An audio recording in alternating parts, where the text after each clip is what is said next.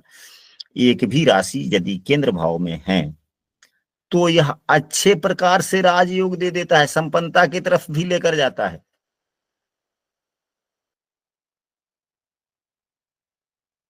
अब बात स्पष्ट हो गई। अगर हाँ, अगर राहु देव त्रिकोण भाव में बैठे हुए हों और उनकी युति केंद्र भाव के स्वामी के साथ हो तो राजयोग ही देते हैं। इस बातों को भी हम लोगों को नहीं भूलनी चाहिए। राहु के राजयोग के एक सूत्र हैं। अभी इसके बाद में हम लोग अगले सूत्र पर चलते हैं। जब आप लोग ध्यान से सुने और जब प्रतिक्रिया वाली बात आती है तो थोड़ा देर न करें, थोड़ा जल्दी में प्रतिक्रिया देने का प्रयास करना चाहिए। शुक्र गुरु चंद्रमा,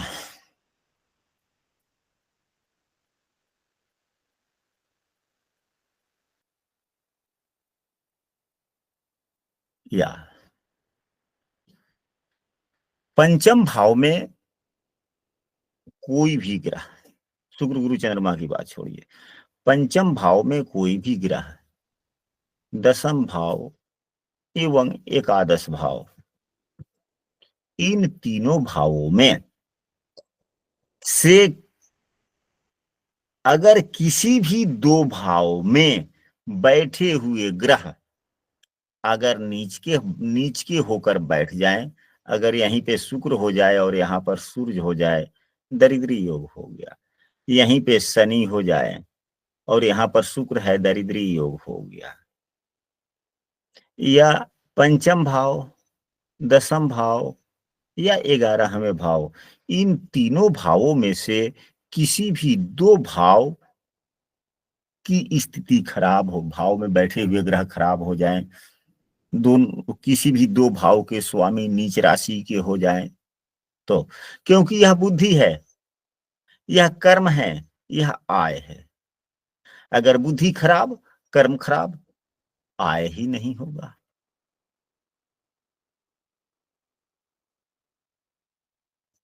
आय अगर किसी भी प्रकार से हो रहा है तो टिकाऊपन नहीं होगा। अगर आय भाव खराब, कर्म भाव खराब, तब तो दरिद्री योग ज्यादा हो गया।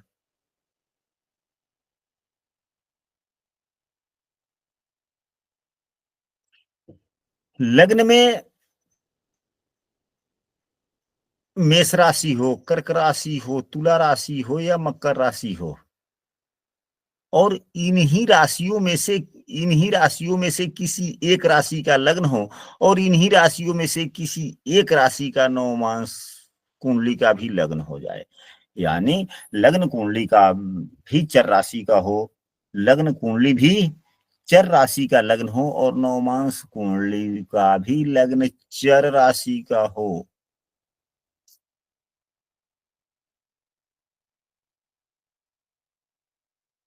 और इसी पर शनि की दृष्टि पड़ जाए लग्न पर, यानी कि चर राशि का लग्न हो, यहाँ पर 1 हो, 4 हो, 7 हो या 10 नंबर की राशि हो और शनि की दृष्टि पड़ जाए, यानी कि शनि 11वें भाव से देख ले, 7वें भाव से देख ले या 10म भाव से शनि लग्न को देख ले, और लग्न की भी नवमांश कुंडली में भी 1, 4, 7 या 10 इन्हीं में से कोई एक लग्न हो जाए, और यहाँ भी इन्हीं लोगों में से कोई एक लग्न, तो यह दरिद्री योग होता है। और इसी दरिद्र योग में यदि, यह तो थोड़ा कम हो गया, लेकिन अगर इसी दरिद्र योग में लग्न भी चर राशि, नवमांश भी चर राशि की, उस पर लग्न कुंडली के पर शनि की दृष्टि और साथ ही देवगुरु बृहस्पति की स्थिति खराब हो, देवगुरु बृहस्पति धन के कारक हैं, बुद्धि विद्वान के कारक हैं, वह भी खराब हो जाए तो दरिद्रता योग में बल मिल जाता है। गुरुजी, शनि की दृष्टि D1 में और D9 दोनों में या सिर्फ D9 में? नहीं, सिर्फ D1 में दृष्टि देखेंगे, सिर्फ D1 में, D9 में नहीं। D9 में अगर शनि की दृष्टि लग्न पर पड़ती है, वह दाम्पत्य जीवन के फलादेश के लिए होगा। जब हम लोग नवमांश कुंडली का फलादेश जब सीखेंगे ना कि दाम्पत्य जीवन में, वैवाहिक जीवन में नवमांश कुंडली का क्या उपयोग है, कैसे फलादेश करते हैं, फिर हम लोग वहां सीखेंगे, समझेंगे, अभी नहीं।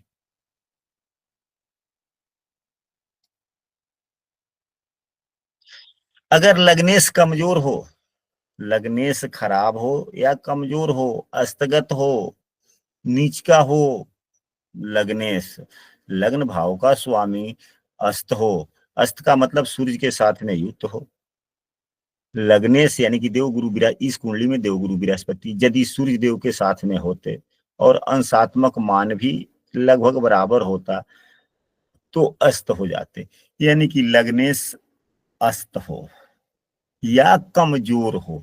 तो कमजोर कई मायनों से होता है, कोई भी ग्रह अगर शत्रु राशि में बैठ जाता है कमजोर हो जाता है, नीच राशि का होता है तो खराब कमजोर होता है। अस्तगत, हाँ, अस्तगत भी अगर लग्नेश है तो भी निर्बल है, यानी कि लग्नेश निर्बल हो और धनेश भी निर्बल हो किसी भी काम से। मान लें कि लग्नेश निर्बल हो गया यानी कि शत्रु राशि में हो गया, धनेश अस्त हो गया, यानी कि धनेश अस्त का मतलब दूसरे भाव का स्वामी। अब सूर्यदेव यदि यहीं पे होते और शनि साथ में हो जाता, अंशात्मक मान करीब होता तो धनेश अस्त हो गया। यहाँ पे गुरु हो गए, नीच के हो गए, या गुरुदेव कुंडली में कहीं भी हो और 29 डिग्री से लेके 1 डिग्री या 2 डिग्री तक हो तो भी क्रम खराब होगा। तो भी क्योंकि व्यक्ति कुछ भी क्यों ना कमा ले तो यह धन ही इकट्ठा नहीं करेगा। तो जिसके पास में, गांव देहात में कहावत है, हमारे यहाँ लोग कहता है कि लूट लाओ कूट खाओ, यानी कि कितनों कमा के लाओ सबको खा जाओ, पैसे 1 रुपये नहीं बचाओ। तो फिर प्रतिदिन तो आय होती नहीं है, कभी आय हुआ कभी नहीं हुआ, कभी विषम परिस्थिति भी आते हैं। तो जब अच्छे दिन आए तो पैसे बचाए नहीं, जब विषम परिस्थिति आएगा तो भूखे मरो। वैसी वाली इसी सभी चीज को क्या कहते हैं, दरिद्र योग कहते हैं। हम लोगों को पुस्तक क्या कह रहा है वह नहीं, उसको भी देखना चाहिए, समझना चाहिए। एवं हम लोगों ने बेसिक गुण धर्मों पर हम लोगों ने क्या कैसे पढ़ा उसको भी समझने चाहिए। आशा करते हैं कि कुंडली में बनने वाले दरिद्र योग पर आप लोगों ने खूब बढ़िया से समझा होगा।